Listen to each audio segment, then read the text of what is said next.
session. And my name's Ruth Hayhoe. I was invited to chair the session. I'd love to invite you to move forward. This is supposed to be very informal, so we don't want to have a huge audience way back there. There's all kinds of empty seats here across the front. We were expecting sort of circles where we could, have a kind of informal dialogue. So if you feel like it, come on up. We're going to give you lots of opportunity to respond to our colleagues who will be sharing this morning. So thank you so much for those who are moving forward. We have a little challenge. We are facing bright lights, and the reason for that is that we have quite a few online participants. This is one of the elements of the conference that's open to the online participants. So we have to look into the bright lights, which makes it a little more difficult to see your faces and see your reactions. Oh, sorry. Can you hear me or not? Did you hear what I said? Good. Good. Okay, yeah, it's a live streaming. So just to let you know. So I'm just thrilled to have this opportunity to welcome everyone to this special section called Inspirations. And I'm going to just introduce each of our speakers. They will each be speaking quite briefly, under 5 minutes, and then we will open it up for your comment, dialogue, questions, as soon as they have finished. And I just want to mention our title, Improving Education Through Inclusion. The most important piece in this title is the question mark at the end, because we've had lots of interesting reflections about inclusion. What does it really mean, and how does it improve education? We know it's DEI, it's always been commented on, but we want to kind of reflect on that. So we had an opportunity a few weeks ago to get together on Zoom and talk about what we will do in this session. And we all want to remain seating. I just stood up to get you up and to come forward, but I'll just take the opportunity while I'm still standing to introduce each of our speakers. We're doing everything in alphabetical order by the surnames, so they're all important people. So it's not a matter of who comes first or who comes second, but we just do it in alphabetical order. And I feel particularly honored to have this opportunity to be with each of them. I have special connections for different reasons with pretty well every one of them. I'm going to start by introducing Professor Assié-Lumumba. She is, of course, a professor at Cornell University, the president of the World Council of Comparative Education Societies, and she was a former president of CIES. I believe the last Washington CIES she led here in DC in 2015. We have a special thing we share. We were mentored by Professor Ali Mazrui, our beloved mentor who you memorialized when we had the CIES here. We had a lovely memorial to him. The second person I'm going to introduce is Professor Henan Cheng. She is the deputy director of the Center on Chinese Education at Teachers College, Columbia. And this organization also reaches out and works with UNESCO and IIEP, and very widely works in teacher education and links with China because of Teachers College, a 100-year history of collaboration with scholars and institutions in China. Our third colleague today who's with us, Professor Kazuo Kuroda.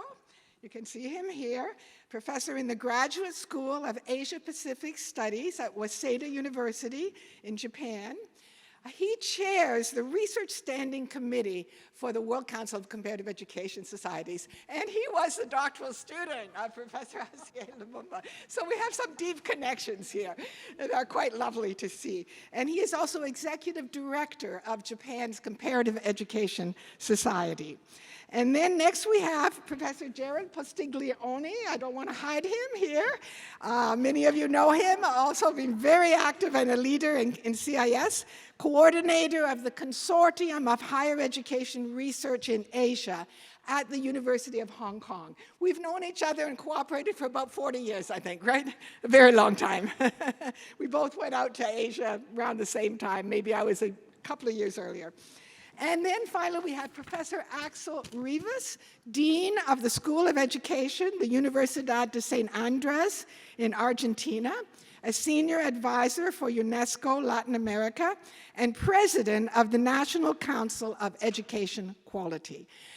Yesterday, we had a wonderful group of emerging scholars sharing their visions and ideas about improving education. Today you have a set of more senior scholars, and they're looking forward to sharing their ideas, particularly around this idea of inclusion and what it means.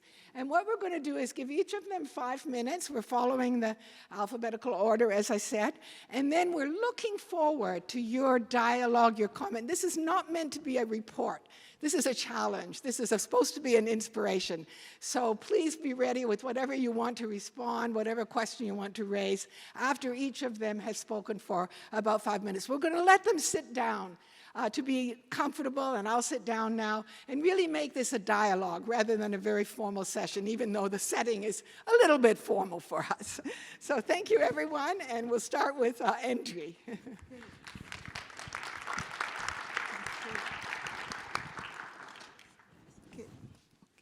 Okay, thank you so much. I always, with the A in my name, always the first to come. It is an honor and a privilege to be here. I was here listening to the emerging scholars. Some of them, they have the age of my daughter, who is a postdoc assistant professor, and I keep telling her, you're not emerging, you have emerged, because the quality of the work, the type of question they ask, how they position themselves in addressing issues that we faced before, but in a new context. Sometimes I get inspired, really. So it was this way I felt yesterday. So when we started to have a conversation around this, and I appreciate our president-to-be in a few hours, Professor Jun Lee, to have invited me to be on this panel with these really, truly inspiring colleagues. My focus when we were having the conversation was on the meaning of the global village. With the information communication technologies that is bringing people closer. I just arrived from Abidjan in Côte d'Ivoire, where I'm starting some research. I'm on sabbatical leave there. And as an initially trained sociologist, the world is our lab. We're looking around us and trying to make meaning. And I was reflecting on an experience. When I was in high school, middle school, high school, Lycée Sainte-Marie in Abidjan, places that were far. I was a Girl Scout leader. To go to some places, we had to board a small boat on the lagoon. All those places are now part of Abidjan. So there's no more border physically between what used to be Abidjan and the surrounding villages. But then I looked more carefully. Are they really part of Abidjan? What is the nature of the education system? What are the services that they have?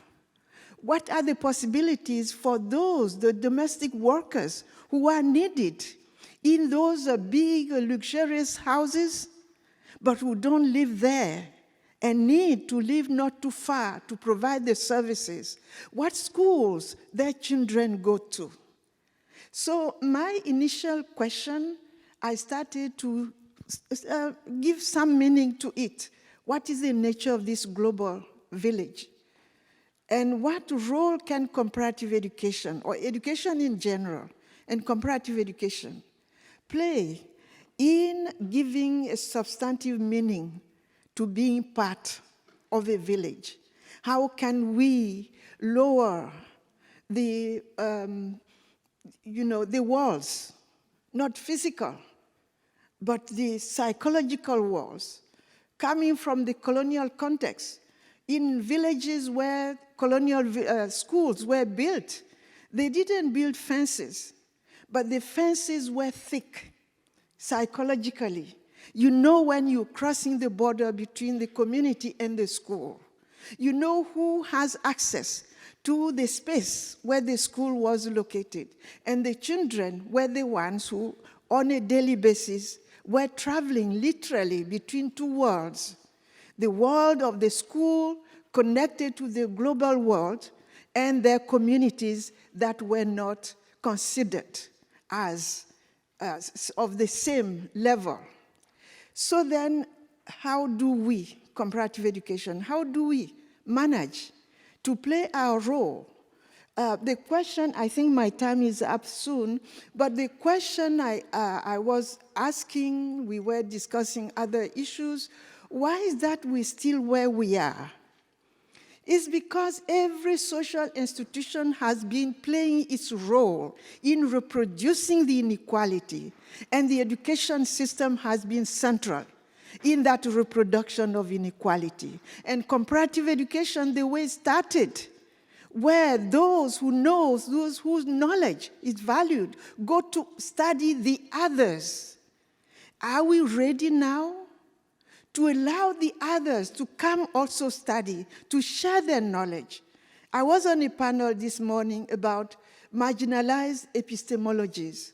What lesson do we have to learn from others, those who are considered others? Are we ready? Even those of us who are part of that other, who come here, study, acquire the same knowledge, we are still considered not fully on part, not the same. So this is, I will start with here, and I hope we can continue the conversation about the sincerity of making a contribution to create a global village where everybody is included substantively. Thank you. Thank you, Andrés. Now we'll pass to Henan. Thank you. Thank you, Professor Heiho, and also thank you, Professor Lee, for inviting me. And it's a great honor to be here because I just mentioned to them, I have been always inspired by all of you, especially Ruth and Jerry. And then they said, everybody can make a contribution, can inspire in certain way. So today, my goal is just want to share with you inclusion for international education, because over the past 20 years, I have been working with international students, and also I myself was an international student. So I want to just start off by think about a posing question for audience and also for our speakers, because we all agree like inclusion is so important. But let's just step back a little bit and see what would be some cost, the potential cost of us not having inclusion. In other words, what are some cost, multidimensional costs for exclusion? So recently, I read a study, empirical study, conducted by a research team at Northwestern University. And they found very, very powerful results. They based their data on the Chinese Exclusion Act. And throughout the history, they want to find out what the impact for the Chinese Exclusion Act on economy, on US economy. And the finding is very significant. So what they found is, because if you know about the history of this act, you know, the originally they just blamed the Chinese laborers taking away job market and taking away other people's job opportunity. But it turned out by excluding those Chinese laborers, everybody suffered, everybody negatively impacted. So it's a very, very important research, and also like provide empirical evidence saying that there are a lot of economic costs, social costs for exclusion. So I just want to start off with that because I've done cost-benefit analysis. So then I just echo Ruth's question, what is inclusion? As we all know, like here nowadays, the buzzword is like diversity, inclusion, and equity and inclusion. But what does that mean, especially in the context of providing service for international students? So as we all know, like even during the pandemic, according to the 2022 Open Door report, In the US, we still have almost 1 million international students, with Chinese and Indian students account for more than half. So yeah, given we're thinking about the lockdowns, the challenge bring in by the pandemic, this is a very significant number. So, but what we have done as a higher ed institution, provide service, support, including those international students who really it takes them a lot of courage. Just think about coming during the pandemic, traveling to a foreign country. So, quite often we heard, oh yeah, we just welcome them, but what really we have done to support them, to recognize their contribution. So like yesterday, I had a conversation with Rivas. Like everybody said, oh yeah, like international students, they're good, they bring in diversity. But do we really care deeply? Here the key word is deeply. How much we care about them, how much we want to know about their journeys, and yeah, how we can learn from them, we benefit from their perspectives. So I think that's something we haven't paid enough attention to. I just want to give you a quick, for the time, but for the interest of time, just give you a very quick short story. Recently, I had a conversation with a student, a freshman from Maasai tribe in Kenya. And of course, he came here on full scholarship. He's very grateful. And but my sense is he just feel like, oh yeah, he owe a lot to American university provide full scholarship for him. And his classmate also feel like, oh, you are lucky, you don't need to pay tuition. But after talking to him, because he shared his incredible life experience back in Maasai tribe, how he made his way to a university, a prestigious university in the U.S. But in the meantime, he shared his life experience and also the current struggle. His people back in the Maasai tribe has been struggling, like water crisis, like drought, a lot of conflicts. So I just, in that 1 hour conversation with him, I learned so much from his experience. But unfortunately, we don't usually have this opportunity. We don't have the platform. We're not giving them the chance to educate us. So I think quite often we would know, like, oh, a professor would say, oh, welcome, you're coming from this and that place. But then that's it. They usually don't have time. The common excuse is, I don't have time. I don't have time to talk to you after class or to know about you. But I think that's just a reflection about, how much we just focus this like superficially. I will end by sharing Paul Monroe. He's a very inspiring quote because he's the founding father of international and comparative education in the U.S. He really reminds us about the important function of international student. So just 30 seconds to share this quote. So he says, those interested in the progress of culture and learning or of the development of the international understanding and the elements of international conflicts too little recognize the significant opportunity offered by the large number of foreign students within our gate. So he argues that the presence and contribution of those international students really bring the opportunity for us to promote peace, harmony, and mutual understanding. Thank you. Thank you, Henan. And we're going to pass now to Kazuo. Thank you very much. It's a great honor to be in this panel, especially with my own supervisor sitting in the same panel. Thank you very much. So my contribution for these sessions on the improving education through inclusion is to establish and explain the positive linkage between the inclusions and the quality of education. I realized that inclusion in education or inclusive education is often understood as equity and human rights strategies. Ruth asked us the definition of the inclusive or inclusions or inclusive educations.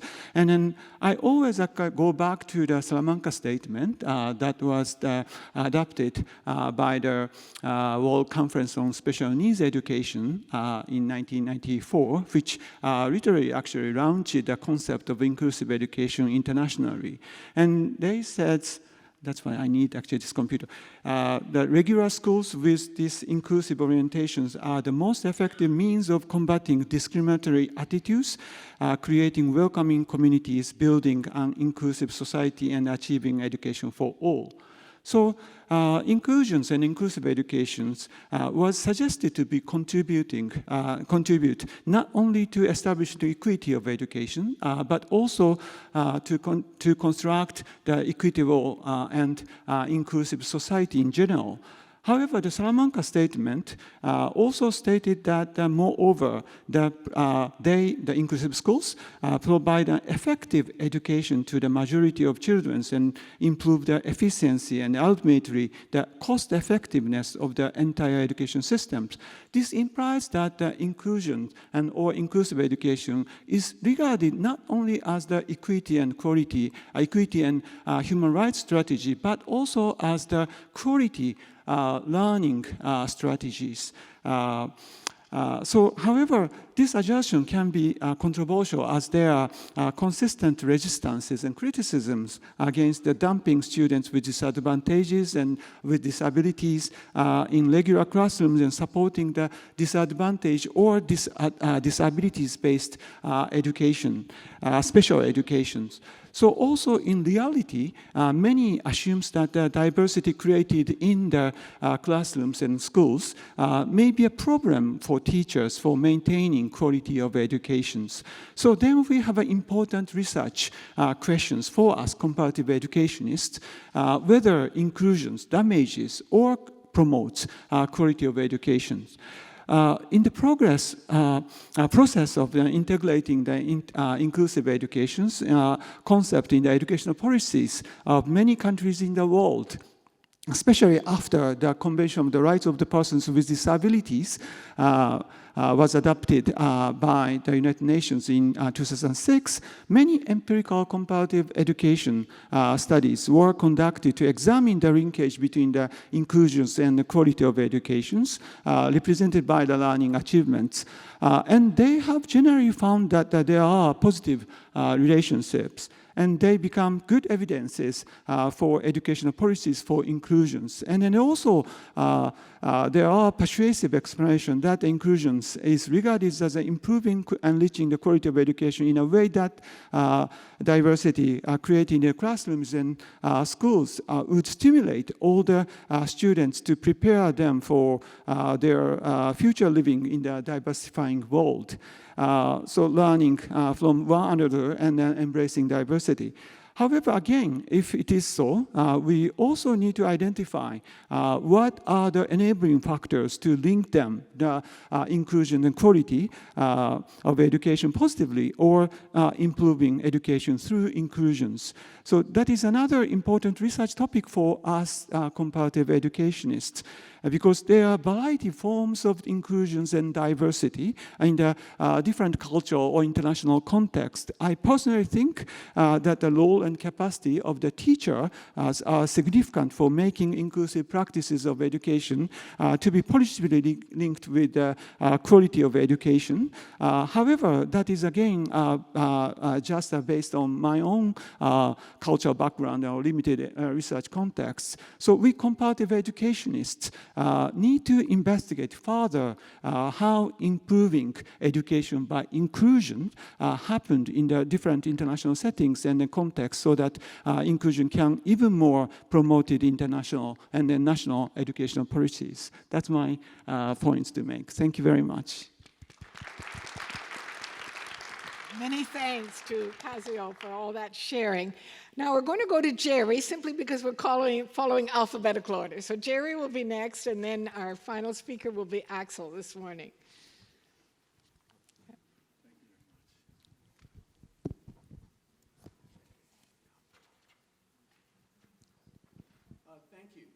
Thank you very much. The expansion as everyone knows, the expansion of higher education has been nothing short of spectacular over the last half century. But disparities are off the charts in most places. A very large segment of students now are from the better off households. So it's quite understandable that more and more people view the system as being rigged. Structural inequalities, often rooted historically, run through not only income and wealth, but also intersectionally with categories of gender, ethnicity, region, physical mobility, disability. Beyond access to higher education, students from underserved communities have lower levels of success after entering university, both academically and socially. Some are segregated into tracks or less prestigious programs and institutions and end up having less promising graduate employment possibilities. It seems everywhere we can find discrimination in higher education on the grounds of race, ethnicity, gender, sexual orientation, geographical origin, socioeconomic background, so on. Many of these groups find barriers not only in costs of tuition and fees, but also in lack of social capital. Surveys across countries, probably 60, 70 countries, show that the participation rates, particularly of households with less income and wealth, are whether it's the poorest nations or even the wealthy nations, are below average. There's a gap, a household income gap. Meanwhile, the largest economies, the leading countries of the world, both the United States and China, have the most unequal societies in income and wealth, including access and equity in higher ed. So if they are not the models, then what hope does the rest of the world have? In fact, governments, even those governments of the leading countries, have become more engaged, especially with mass higher education, more engaged as prime movers in equity reform in higher ed to address the inequalities. However, the institutions, the colleges and universities generally have been sometimes, or more times than not, slow in following the national initiatives, but they've also been less involved in incentives in developing their own institutionally based measures, programs, and policies. They often wait for what national governments are telling them to do. But there are examples, okay? There are examples around the world of innovative equity programs in universities. Now, I'm involved in a global project with all the continents, but I've been particularly looking at Asia. Just to give you a very quick idea, Fudan University, half of students in China are rural. Fudan University has an institution on campus that takes the rural students who come to the urban areas for the first times in their lives and helps them get accustomed to the urban culture on the campuses. The University Teknologi in Malaysia has established endowment funds now to help poor students to pay for their college tuition. My university, University of Hong Kong, which is in a relatively wealthy society, but the first in the family children who go to university often have enough to cover the tuition, but they don't have that extra money, for example, to go on an overseas academic semester or to do an internship someplace. So we established that. In Indonesia, the University Terbuka and a few universities have established programs for students who are deaf and blind, special students are deaf, even in Indonesia where it's not one of the most advanced economies in Asia. And finally, a local college, the China University College of Mining Technology, giving students non-interest loans to pay for the tuition. So there are cases of institutions now who are taking the initiative, and they need to support what's going on. So look at your institution, see what it's doing. Thank you. Thank you, Jerry. Now we pass to Axel. Thank you, Ruth. Thank you for inviting me, Dr. Lee, and it's a pleasure to be here. Let me tell you a little bit about the Latin American landscape, about the topic of higher education inclusion. We had an expansion, as you mentioned, in the global context, also in Latin America, a large period of expansion of the access to higher education. 17 million new students access to universities during the last 20 years. So that's the good news. The bad news is that although inclusion grew over this long period of time, also inequalities grew. So between the countries that are more high, that have medium or high income, and the countries that have low income, the inequalities grew between countries and also within countries.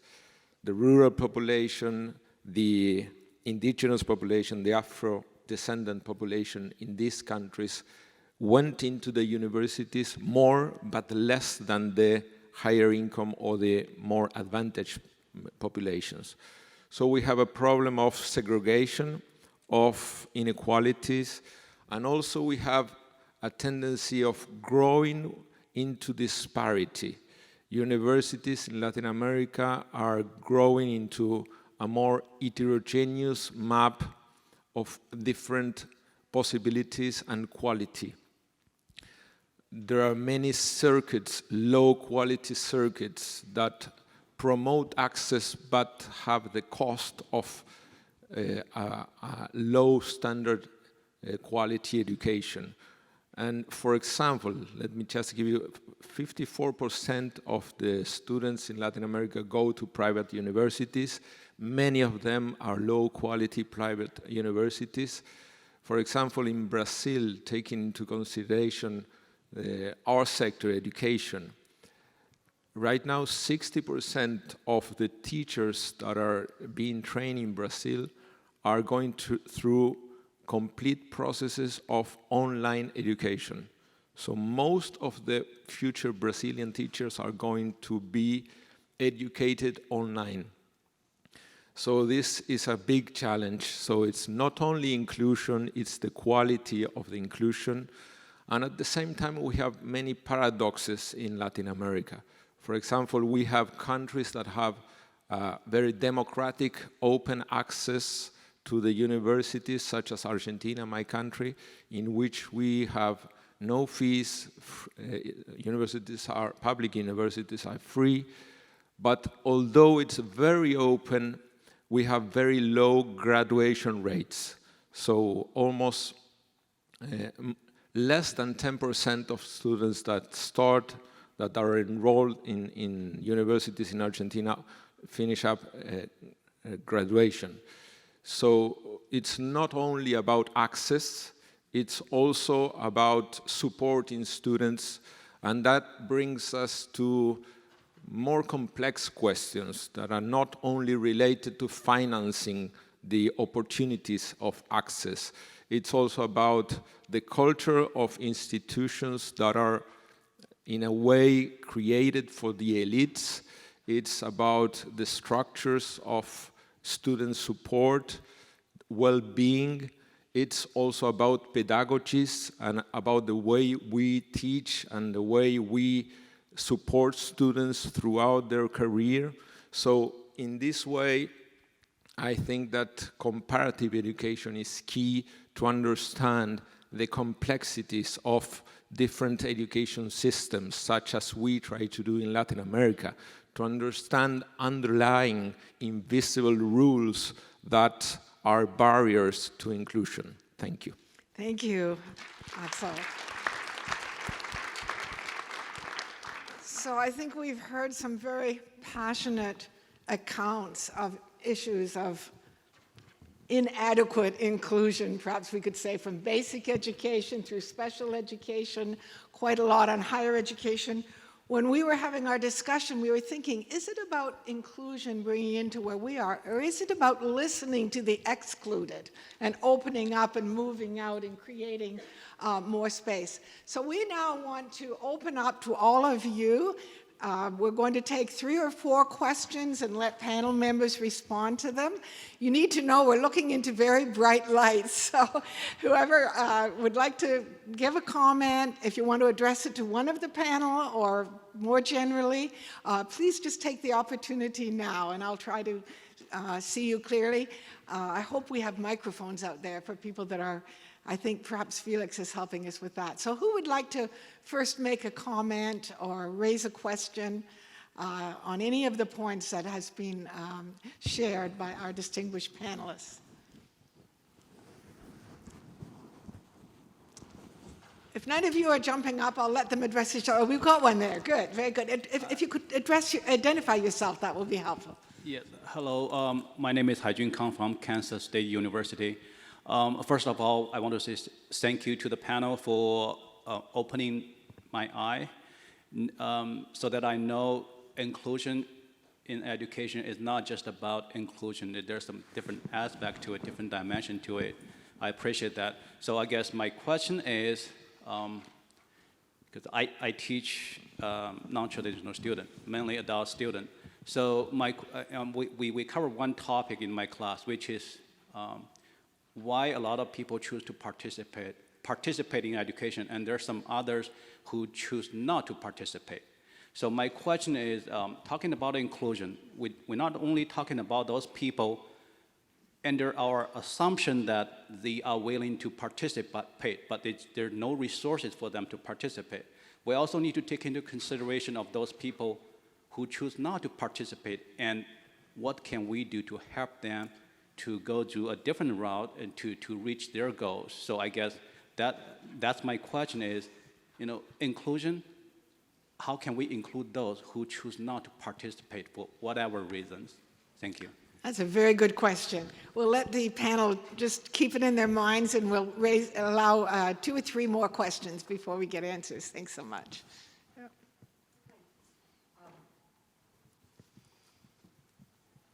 It says on, right? Hi, my name is Velma Seaberg, and I am a emerita, so I'm taking my time with these comments. I would like you all to address how it is that we can overcome the very often hostile response to inclusion efforts. And looking specifically at the United States, and I'm also looking at China, at least in the United States, we now have a very distinctive effort to undo all kinds of inclusion work that's been going on since the civil rights struggles in the 50s. And it is loud. It is local. It is very grounded in school boards, local school boards. It goes all the way up into the upper reaches of our political establishment. And we can sit here as educators, and I'm sure we are all, welcoming people. We would like to include more people. We think that is the right thing to do. We learn from it. It's our job to do so. But it's also our job to do something about this reaction that's currently not just in the United States, but it's going across the world.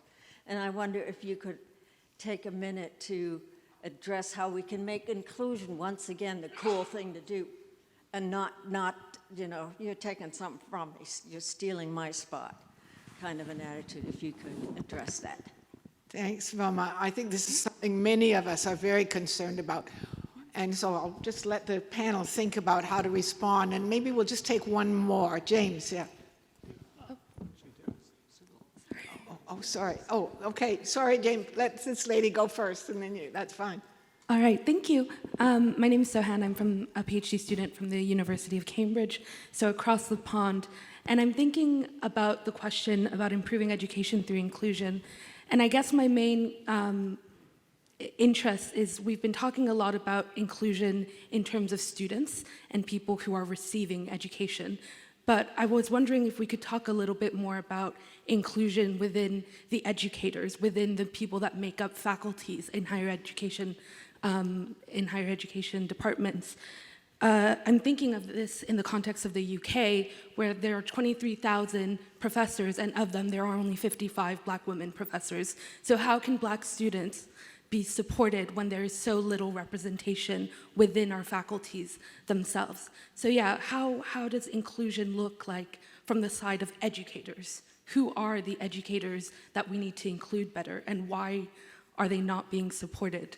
Yeah, that's my question. Thank you. Very important question, I think. Thank you. Yeah. Okay. I'll just take one or two more and then let the panels begin to respond. Okay. Well, I guess my main takeaway, I think I lived in several of your countries, but obviously there's inequality that happens all over the world in its own way, right? And I lived in Argentina 10 years. So I'm very aware of that. So right now, my name's Michael Brandt. I'm the president of the World Institute for Social Education Development. And the idea behind social education is what happens inside the four walls of a classroom is not all that there is to education. Society educates it. What a child or a teenager learns, they learn from the internet, the common music, the peers. That also influences, right? So my question, bringing it to a question, is what I find, and in things that I write, I say, well, you can't just change the school or the university. You have to also change the society, because the chicken affects the egg, and the egg affects the chicken. I have things about that, but I want to ask, do you have any ideas or comments? How do you make a society that promotes equality in education from the heart, as you bring it, without the invisible barriers, unspoken things that, although you go to the school, but you still feel it? Or how can you use the school that breaks that cycle? Or do you do both at the same time? It's more like making a movement than just a coursework, you know? Any comments or any thoughts on that? Okay, so I think that connects well with Vilma's question also. But I believe there was one more person over here. Is that right? Kazuo, who was it? One at the back there? I'm sorry, I can't let everybody. Sorry? She's been up first, okay. I can't see well because of the bright lights. Sorry, some of you, I can't see clearly where you are. I think we'll have one more, and then we'll let the panel respond, and then we'll see if there's still time for any more, because you've got a lot to think about, I think, our panel members. Some really important questions and examples. Okay, our next question. Thank you. I'm Flavia Ramos Matusi at Florida State University, and I know that many people here coming from different countries with different structural policies for inclusion in education. I happen to be in the state of Florida in the United States, and many of you might be aware of the local politics and policies for education, not only for K-12, but also for higher education, to the point of defunding anything that has to do with inclusion. This coming from the governor from the state of Florida, and like dismantling or trying to proposing to dismantle the unions for higher education, and any courses that include the word inclusion, equality, and also restructuring the teaching of history, reinventing history to sponge anything that has to do with any notion of inequality, racism, bigotry in the history of the United States. So my question is, what is the role of state, including funding for inclusion in education? Because we cannot do much if you don't have that kind of funding and support at all levels of education. So my question is how we deal with that from the side of both higher education, teachers, faculty, administrators, and state policies, of government policies. Thank you. I think we can see this is a really big issue right now in the United States. So I'm going to let our panel respond. Andrés, why don't you begin? Oh, sorry, you need a here. There is a question from the live streaming. Oh, a question from the live streaming. Okay, let me take that. Can the panelists speak a little about the one model approach of mass education, which addresses education as if all students, regardless of their socio-cultural context, have the same needs? How can education models be more diversified to accommodate various educational needs? Andrés, I'll let you begin, and then we'll let other panelists. Okay, yeah. I will respond or try to address the first question that was asked about those who choose not to be part. History is important even if we're looking into the future. So let me very, very briefly use as an illustration the case of the African American, the enslaved people in this country were banned by law to have access to education. It was only after the Emancipation Proclamation that they could legally go to school. And their history of young people, not so young people, who felt that the worst thing that happened to them was not even to be forced to work against their will without pay, but to be excluded from education. So they walked long distances to go to the nearest school. And one of my students at Cornell, an African-American student, after he took a course with me on education, educational innovation, he chose to take another independent course to understand precisely the question you're asking. How come back then, in difficult conditions, people, young, old, walked so many miles to have access to education? And today, when it is legal to go to school, not only legal, it is compulsory. Why so many choose to leave school as soon as they meet the compulsory age or level? So this is a fundamental question. So the issue is, it's not that they're rejecting education. If we refer to this emblematic book that was written by Carter Woodson, The Miseducation of the Negro, of the African American, we should say today. So the education that they had access to after the first institutions were run by African Americans themselves. When it changed, when in the process of integration or desegregation, it was a process through which they had to be molded in one system without reference to their own history, without reference to what mattered to them. So this is when they started not to take an interest in school. When they leave the school. So it's not the school or the education they are rejecting. It is the type, the nature of the school that bring them back to a highly structured society. The correspondence theory that education produces what society needs. And those who leave the school refuse to be prepared to fit the highly unequal society that is essentially Eurocentric, that essentially reject their history, an education that created the enslaved people as if they came from out of the universe. They came from a history. They came from a tradition that was rejected. If you go back to this documentary that was until recently the most watched in the US, Roots, you will understand you will have some of the answers to the question why they refuse to be part of an education.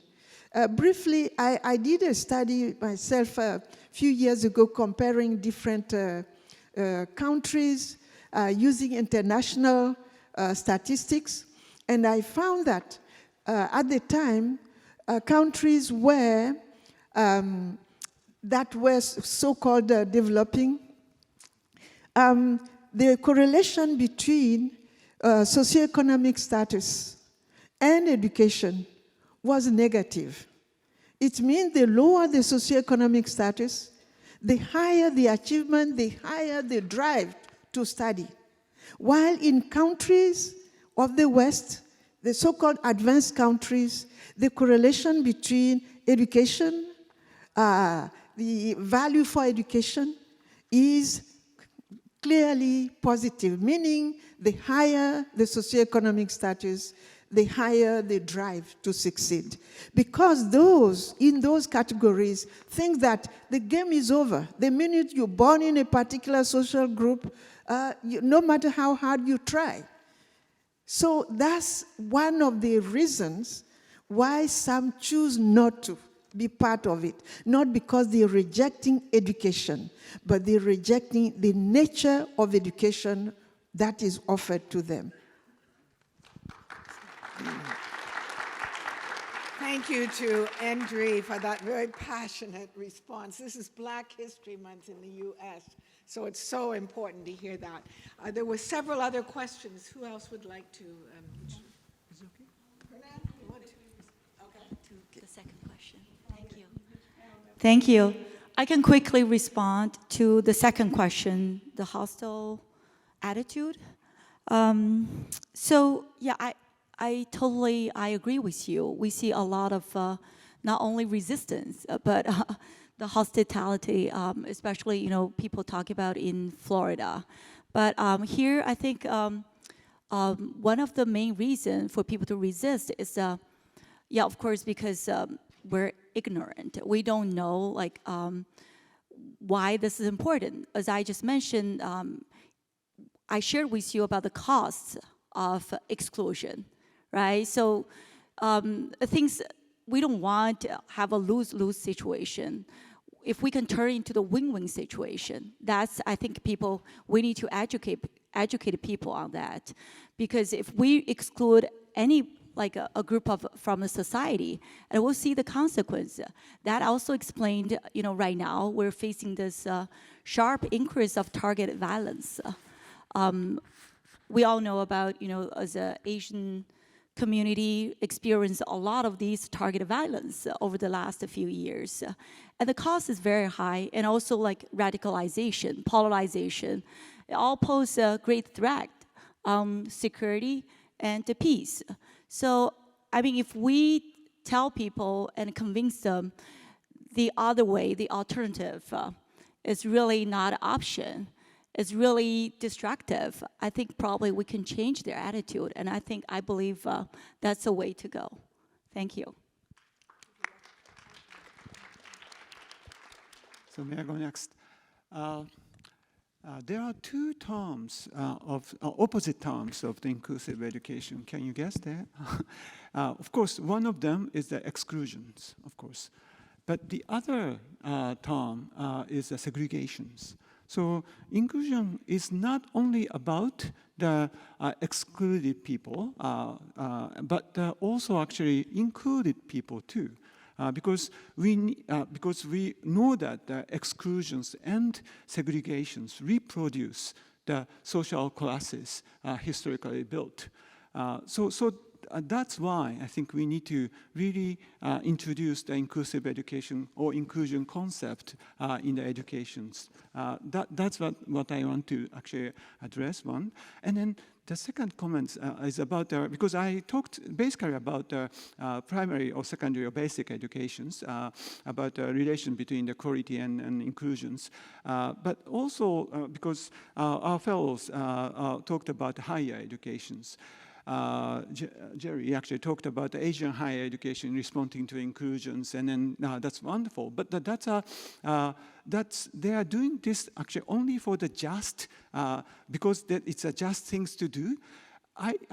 Yes, of course, there's ethical implications there as a background, but at the same time, they are doing that actually for excellence. as strategies. Because as I said, I think there's a positive relations between the inclusions and the quality of educations, and even actually inclusive education and the excellence or research innovations. There are many, many empirical evidences in higher education how diversity created in the university embraces, contribute to enhancement of the research innovations.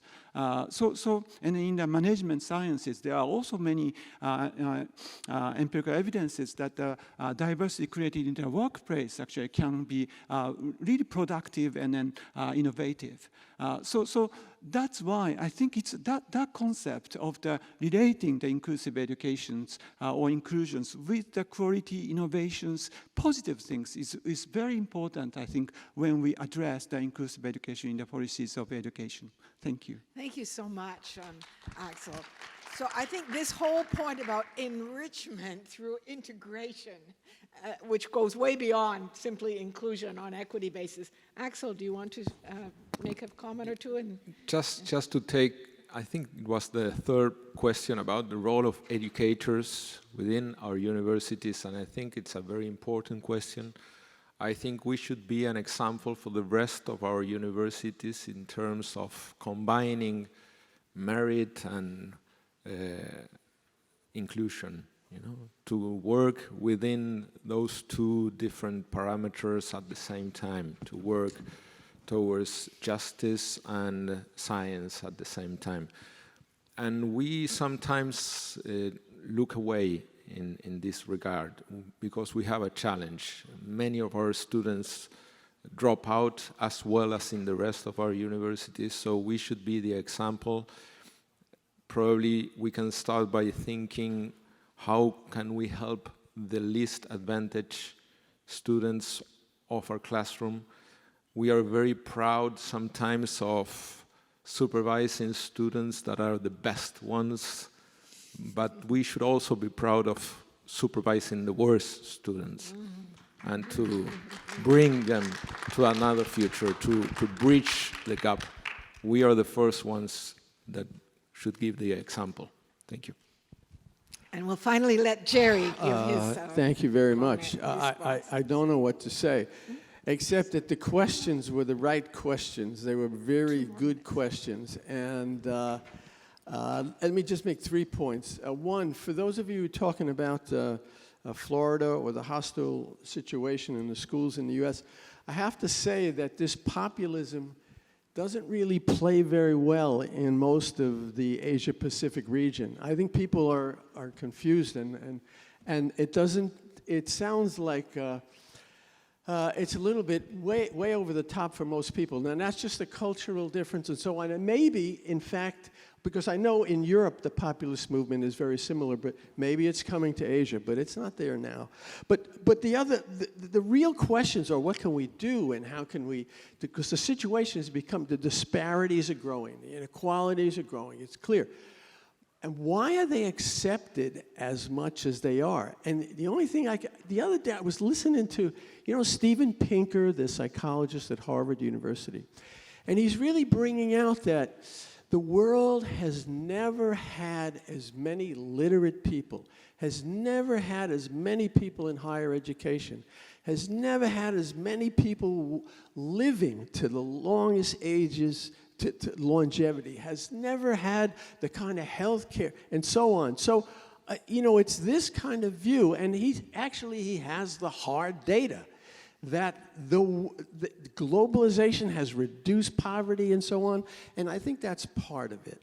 The other part, the real issue is you cannot change the universities' inequalities. We try, we do on an individual level, but it is in society, and it's really political power.